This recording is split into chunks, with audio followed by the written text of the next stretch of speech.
नमस्कार मित्रांनो, आज आमची कोंबडी रोनावर उतरली आणि तिची सगळी पिल्लं आम्ही बाहेर आणलीत कारण आतमध्ये ऑलरेडी एक कोंबडी होती त्या रूममध्ये आणि ती बोचेल म्हणून हिला आम्ही बाहेर पिंजऱ्यामध्ये ठेवलं. तर 15 अंडी ठेवली होती आम्ही आणि त्याच्यातले आता 11 अंडी तिने पिल्लं काढलीत. बाकीची खराब झाली ती, ठीक आहे. पण त्यामध्ये सांगायचं महत्त्वाचं म्हणजे त्याच्यामध्ये ब्रह्माचे पण हे निघाले.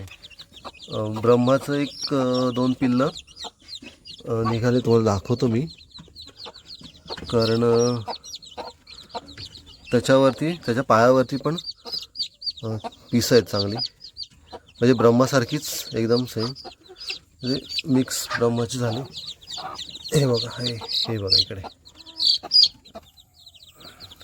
दिसत असेल तुम्हाला, माहीत नाही, पण हे बघा याच्या पायावरती पूर्ण ब्रह्मासारखी पीस आहेत. तशीच 2च आहेत, हे एक आहे इथे पिल्लू, ह्याच्या पायावरती पण ब्रह्मासारखी पीस आहेत. हे बघा, पिल्लं कशी वाटली नक्कीच सांगा आम्हाला. थँक्यू.